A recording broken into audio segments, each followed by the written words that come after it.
Welcome to the Subjective Professor podcast, where we reject coercion and hypocrisy. This is episode 185, and we're going to talk about voting with your feet. Now, I think one of the early episodes, pre episode 20, I talked about this, but, and given what's going on today, it might be a good idea to go over it once again. So, first of all, what is it? Voting with your feet, I was first introduced to this concept with Milton Friedman's Free to Choose. And if you don't have time to read the book, that's fine. There is a PBS video series that was made based on his book, and the videos capture the basic points of that he was trying to make with each chapter. And that volume one. So if you look it up on YouTube, Milton Friedman Free to Choose volume one, you'll see that he talks about the power of the market. And in the power of the market, you have the concept of voting with your feet. And he explains it as people who have no political power and no economic freedom can walk out of Dodge, uh, walk out of their bad situation. I paraphrase that. That is, they can walk out of town, they can walk out of the state or their country to find a better place to live. And so this makes migration or the freedom of movement a valuable human right, right? And how do we know that it is a right? Particularly the negative kind of right. And in this, and I explained before, negative and positive rights, it's a confusing label. Positive generally means indicates something that is good, negative is bad. But a negative right is the good stuff, right? And it's because no one, right? There's the negative. No one has to do anything for you to be able to do what you want to do. A positive right requires other people to do something for you in order to have that. An example of a positive right is healthcare. You have to force doctors and medical care professionals to work for you in order for you to have the healthcare that you say is your right. But to walk to a different location, you just do that on your own. You don't need anyone else to do anything for you to be able to do that. And so voting with your feet, just simply migration on any scale at any distance, is what people who are disempowered, people who are disenfranchised do. They walk. Uh, you may know of the North Korean defector who came out of North Korea and came to South Korea. She's Yeonmi Park, I guess is her name, but she speaks English really, really well. Uh, I don't know. But I think she gains a lot of traction because of the story that she has, the fact that she speaks English so well, and she's kind of attractive, right? And so there's a thing, I guess, people used to call it yellow fever, but you know what I mean. But anyway, so not only is her ideas good, but she's easy on the eyes. And so, she gets to tell her story. There are a lot of people who have done this, including my mom. Okay. And so she used to live in North Korea, around the capital of North Korea, which is sort of in the middle of North Korea. And at the end of World War II, a couple of years after World War II, the communists basically took over the country. And basically, they showed up at her door and said, "This house now belongs to the people. Get out." Right. And so they didn't have any time at all. They had to just simply leave the house. And so my mom and her family basically walked to South Korea. Now, probably along the way, maybe she got rides or whatever, but otherwise, basically, she walked and she had to carry one of her younger siblings on her back, right? And so she would have been 14 years old when she had to make that trip, right? So 14 years old, she's carrying one of her younger siblings on her back, and she's a tiny woman, my mom. She's 5 foot tall when she had me, right? Because she's shorter now because she's 92. But anyway, So she's carrying one of her younger siblings, and they walk to South Korea, and eventually they get to Busan, which is the southern on the southern southeastern tip of South Korea. And if you know anything about the Korean geography, it's all mountain. So there's no flat walking, right? Where you just walk across a field. No, you have to walk up mountains, down mountains to get there. And I imagine it was pretty difficult. But she did it, right? She did it to get out of a bad situation. That's what she did. So North Koreans, I have to admit though, it's a little bit easier. It was easier for her than a lot of Koreans trying to get out of North Korea today, because they can't come south because there's a 200-yard minefield separating North and South Korea in the what they call it, demilitarized zone, the DMZ. And so they have to go north. So they sneak into China because the Chinese don't want them there, sneak into China, and then they have to walk down to Vietnam. And if you look at a map, it's a long way, right? So you can't just simply sneak into China, then hitch on a boat, get a ride on a boat, and go to South Korea. No, you can't do that. You have to go all the way south to Vietnam. And from there, you can try to catch a ride into South Korea. And so basically, you're going this long, extremely long, I don't know how many hundreds and thousands of miles it might be, but it's a long walk if you look at a map. And so I'm assuming that they had some kind of system set up where people can make it a little bit easier, but it probably costs a lot of money. Anyway, so that's what people would do to get out of a bad situation, right? So a lot of people in America can't really appreciate how bad things have to be for you to literally walk to another country.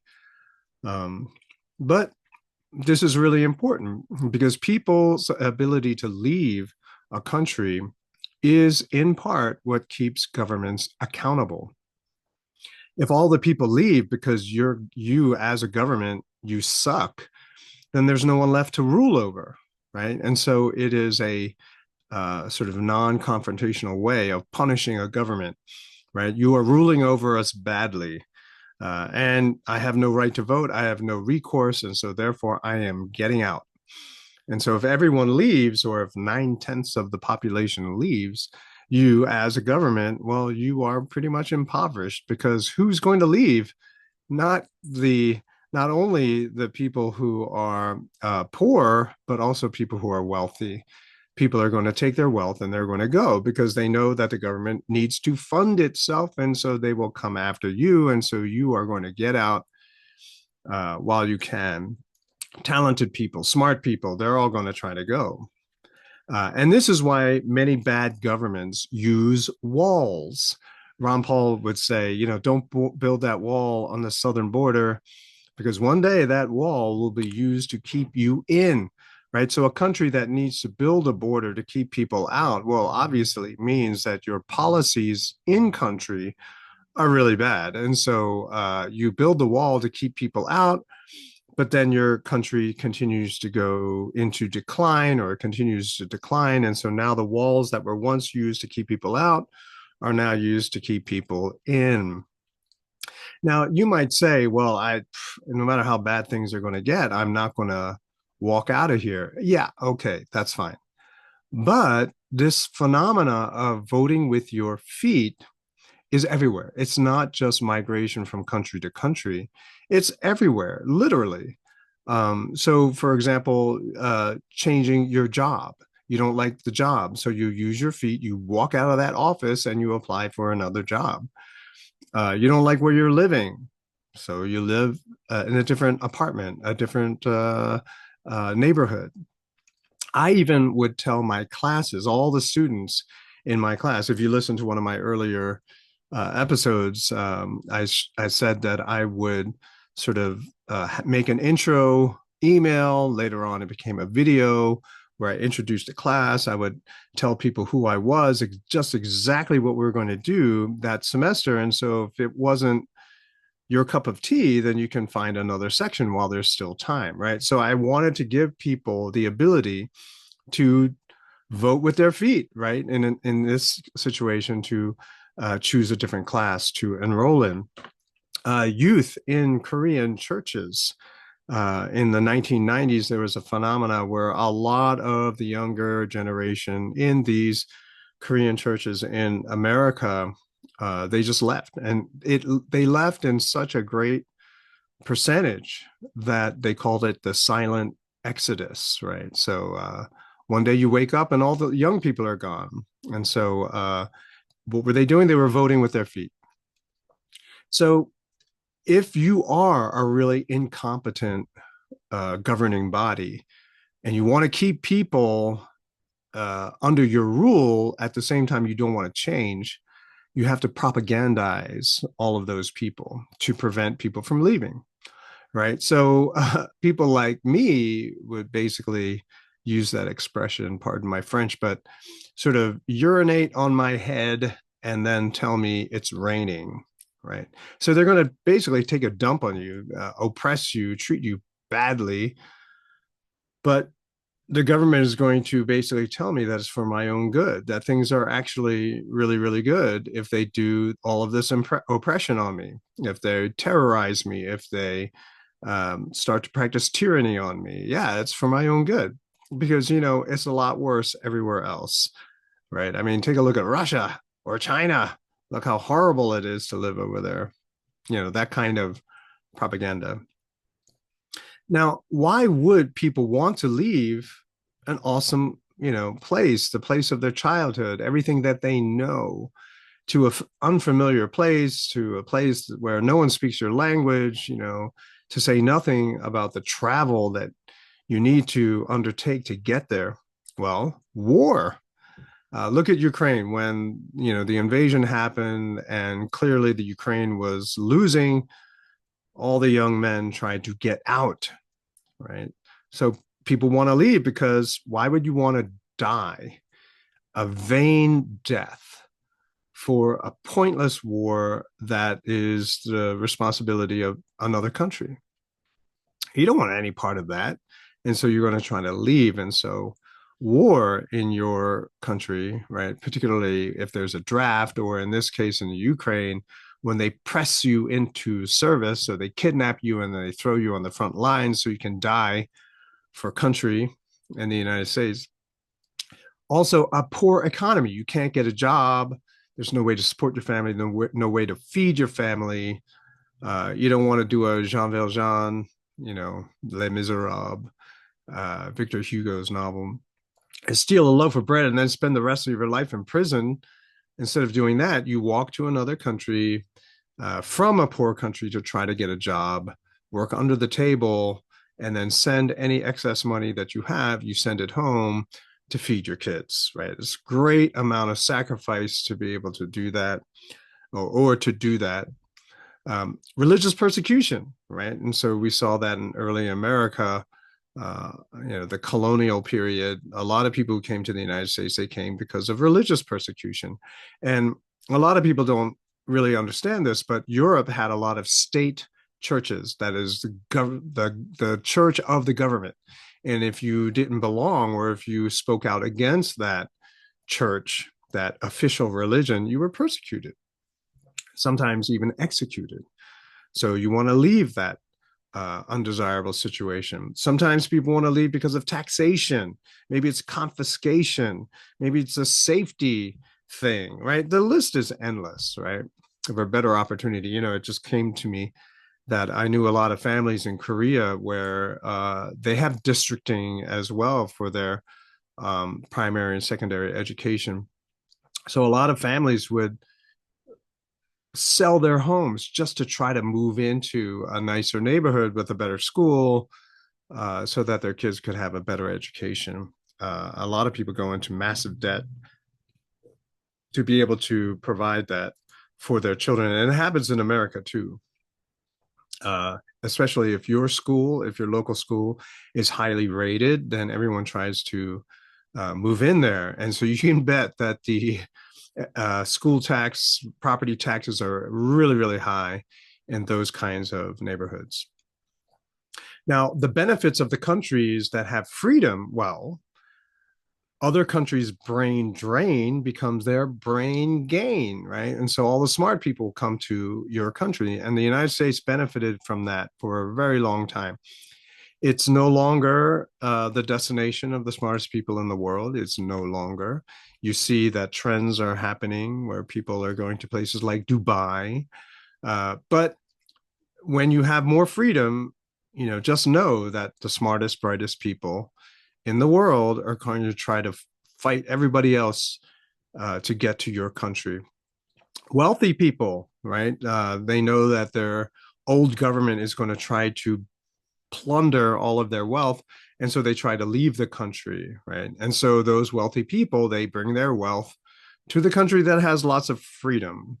And so the new home country of those wealthy people then benefit from all that capital investment, right? And so even more the economy will benefit that way.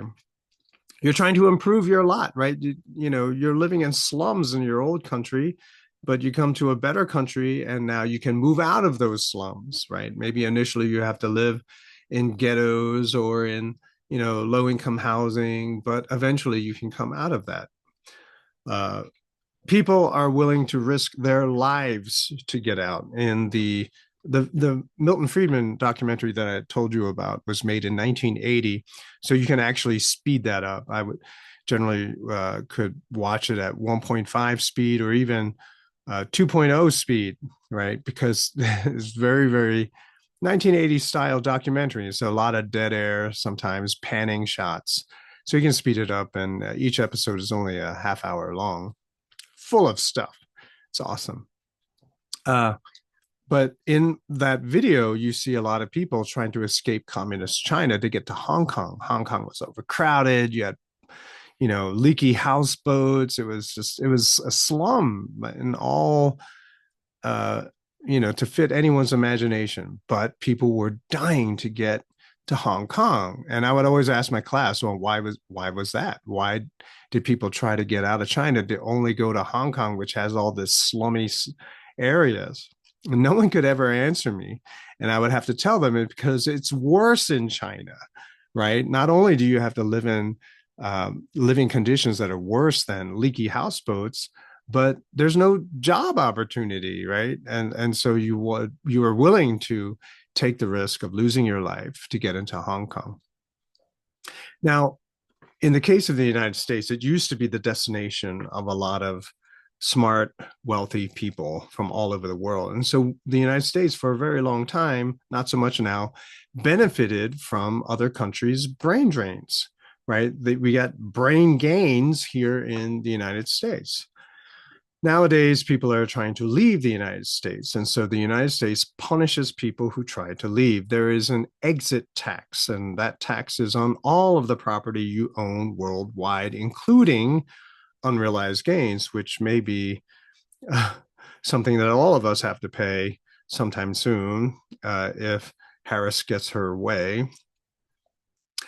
In addition, the form that you have to fill out, the filing fee, is $2,350 to renounce your citizenship, which is an obscenely high cost. It was $2,350, but in October 2023, they reduced it to $450.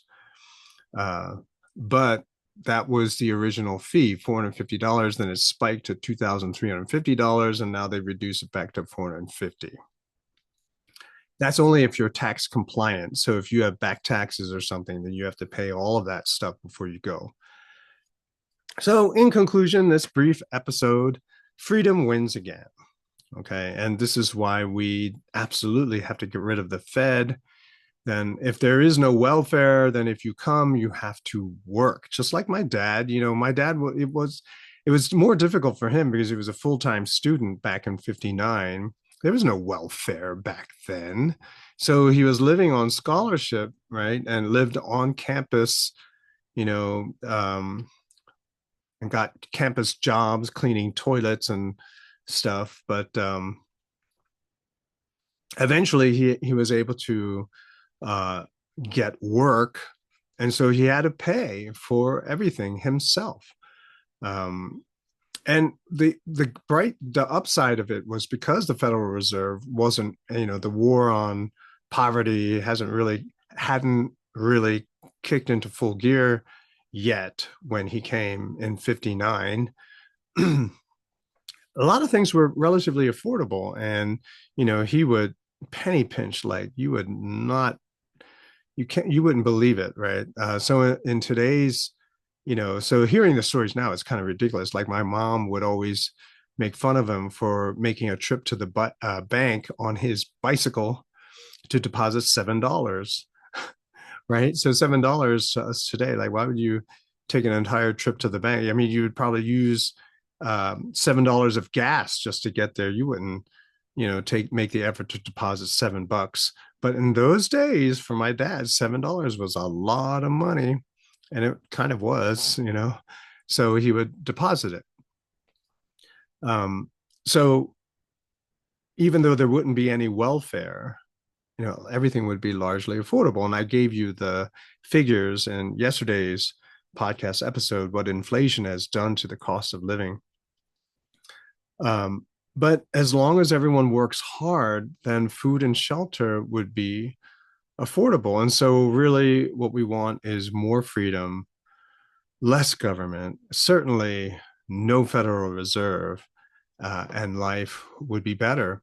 And the signal for all of us would be that as more and more people try to get into this country, and we're not talking about the illegal migration these days, because that's just weird. That's not normal, right? When you got countries flying people to the border, and so they can get into the country, like the United States for, I don't know what reason. I can't make sense of it.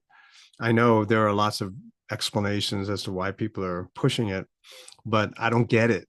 Like it doesn't make any sense at all to me. But anyway, um, the more freedom that you have, the better life would be. The more oppressive the government is, the more you lose your citizens. And if you lose all of your citizens, you lose power. And no corrupt government official ever wants that. So it is an indirect way of keeping governments honest. So we need to maximize freedom as a way to control government corruption. That's it for this episode. I'll talk to you next time.